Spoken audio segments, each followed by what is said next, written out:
What's going on, everybody? It is your boy Aiden Chong here, back with another video. I got my NBA mid-season awards and my predictions for the rest of the season, how the rest of it's gonna go. My bad, I'm outside. I thought the weather was nice, so I thought I'd make a video out here to hear a plane or something. My bad. Hopefully, I'm loud enough so you guys don't have to worry about that. But hit that subscribe button down below, and let's get right on into this video. First off, I'm gonna talk about the MVP. I think the favorites are clearly Joel Embiid, Jokic, LeBron's up there. And I won't argue if you put Lillard up there. I'm not putting Giannis up there simply for the fact that voter fatigue is going to be there, and he's won it twice in a row. And this season, I just don't feel like he is a leader of that award. Kevin Durant, if he comes back and he's playing great the rest of the way, I think he has a good chance of winning it. I do think the amount of games played this season will be less valued, as you have the virus going around, so players can't play in so many games. So it's really going to affect the way the voters vote. So I wouldn't really put the games KD has missed against him too much, although it will play a little factor into it. I do think that Joel Embiid is probably the favorite because his team is the 1 seed, and he's just playing out of his mind. And when he's not there, they are doing awful, which I think helps his case because, all these other MVP favorites, when they're not there, they have at least a chance, which isn't still great, which I think LeBron team, the Lakers, wouldn't do as good. I do think, though, that the Nuggets would do decently without Jokic, as they still have Jamal, MPJ, still have a lot of good role players.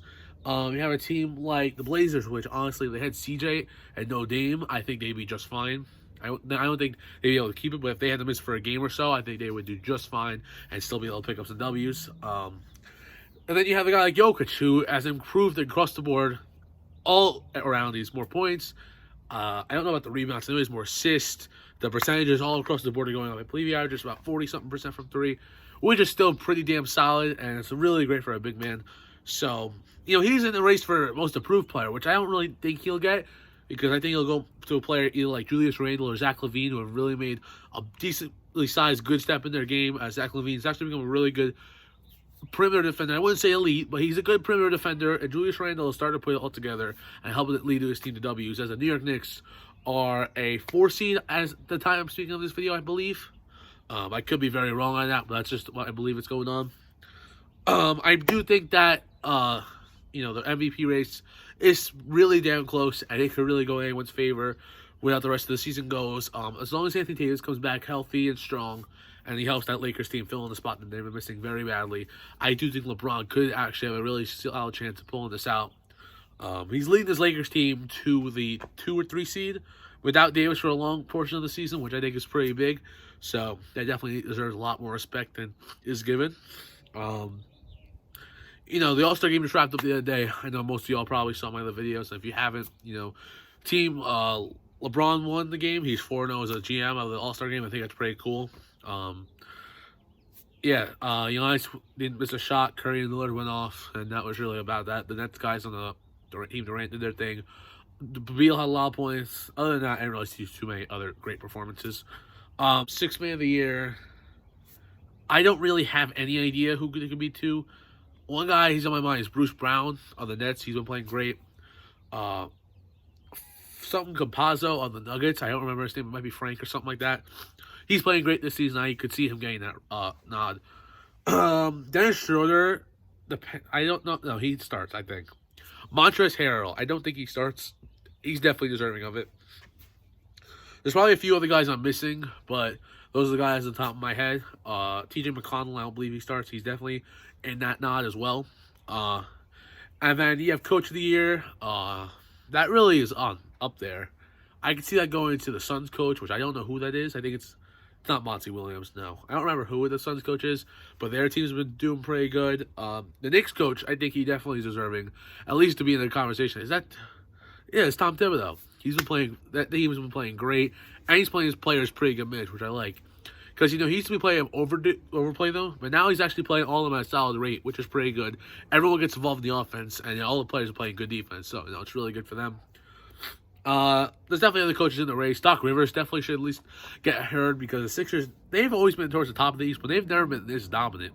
And, a lot of that plays to Joel Embiid.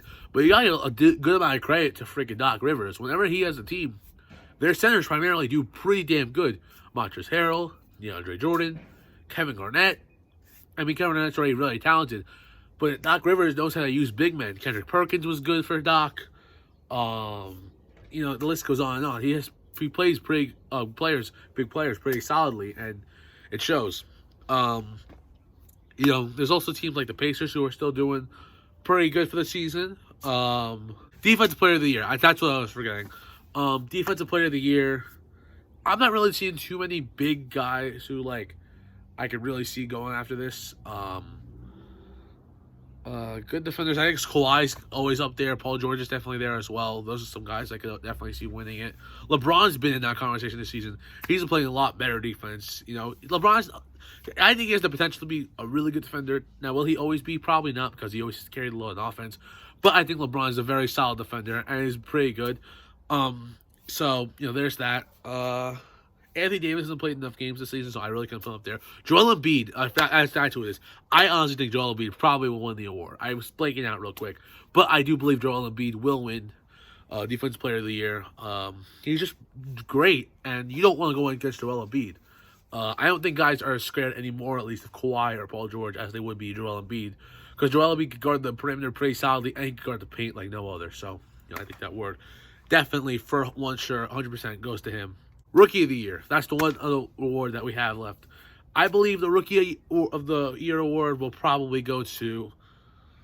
It really depends on how the rest of the season plays, but as of right now, I think there's no doubt in anyone's mind LaMelo Ball is the favorite for the MVP. Rookie of the Year.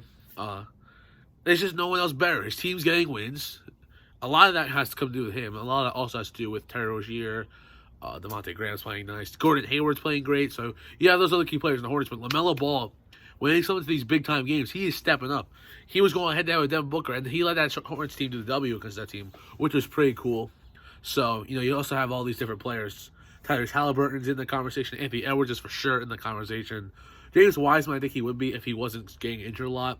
You also got Peyton Pritchard. Campazzo is also in that conversation as well for at least being looked at. So, you have a bunch of different players in that nod.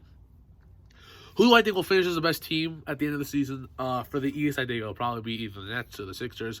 It's just whoever holds each other out, who can stay away from injuries and protocols more.